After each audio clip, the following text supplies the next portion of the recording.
வெள்ளிக்கிழமை வரலட்சுமி விரதம் வருது. படம் மட்டும் வச்சு எப்படி பூஜை பண்ணணும், அல்லது கலசம் மட்டும் வச்சு எப்படி பூஜை பண்ணணும்னு வீடியோ அப்லோட் பண்ணியிருக்கேன். செக் பண்ணி பாருங்க.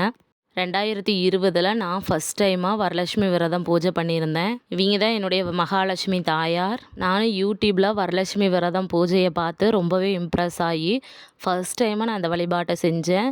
கலசத்தில் பச்சரிசியை நிரப்பி மங்கள பொருட்களை சேர்த்து வெங்காயில் அம்மனுடைய முகத்தை மஞ்சளாலேயே ரெடி பண்ணி அலங்காரம் பண்ணியிருந்தேன். என்னுடைய தாயாருடைய முகத்தை பார்த்து நிறையா பேர் கேலி பண்ணாங்க. அதை நான் கண்டுக்கவே கிடையாது.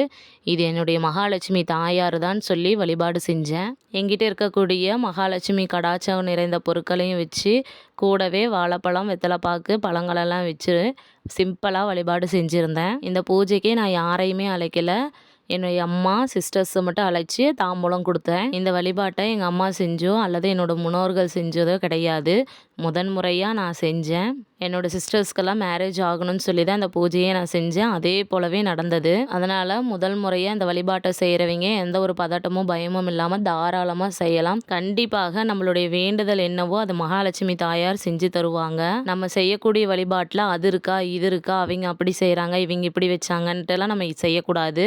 முழு மனதார நம்ம வேண்டி நம்ம செய்கிற வழிபாடு கண்டிப்பாக பலனை தரும். நம்ம செய்யக்கூடிய பூஜை உண்மையானதாக இருந்தால் அது மகாலட்சுமி தாயாரை போய் சேரும். அவங்க நம்மளுடைய வழிபாட்டை பார்ப்பாங்க. இந்த வழிபாட்டை செய்கிறதுனால கணவருடைய ஆயுளும் நீடிக்கும், மாங்கல்யம் பலம் பெறும். என்னுடைய உண்மையான வழிபாட்டால் என்னுடைய தாயார் பாருங்கள் எப்படி இருக்காங்கன்னு. இந்த வழிபாடு 2024 செஞ்சது தான். என்னுடைய சிஸ்டர் பழனி போயிருந்தப்போ அம்மனுடைய முகம் வாங்கிட்டு வந்து கொடுத்துருந்தாங்க. இந்த வழிபாட்டை நான் 2023 செய்ய வேண்டியது. பட் அன்னைக்குன்னு பார்த்து ஒரு டெத் ஆயினனால என்னால் அந்த வழிபாட்டை செய்ய முடியல. கடந்த வருடம் தாங்க இந்த வழிபாட்டை நான் செஞ்சுருந்தேன். என்னுடைய தாயார் அப்படியே என்னுடைய வீட்டில் இருந்தது போலவே இருந்தது. அம்மனுடைய முகத்துக்கு ஸ்டோன்ஸ் எல்லாம் வச்சு நானே டெக்கரேட் பண்ணேன். பூக்களால் அலங்காரம் பண்ணி என்னால் என்ன பிரசாதம் முடியுதோ எல்லாத்தையுமே செஞ்சு வச்சேன். இந்த வருடம் ஆல்ரெடி சிம்பிளாக எப்படி வழிபாடு செய்யணும்னு நான் ஃபுல் வீடியோ போட்டிருக்கேன். நான் எப்படி வரலட்சுமி பூஜை செஞ்சுருந்தேன்னு சொல்லி சாட்டர்டே வீடியோ அப்லோட் பண்ணுறேன். இந்த வழிபாட்டை யாரோ பெரியவங்க சொல்லியோ இல்லை அக்கம் பக்கத்தில் இருக்கவங்க சொல்லியோ இந்த வழிபாடு உருவாகினது கிடையாது. மகாலட்சுமி தாயாரே சாருமதி பெண்ணிடம் அம்மனே தோன்றி இந்த மாதிரி வழிபாட்டை இந்த நாளில் இந்த முறைப்படி செய்யுங்கன்னு சொல்லி கொடுத்துருக்காங்க.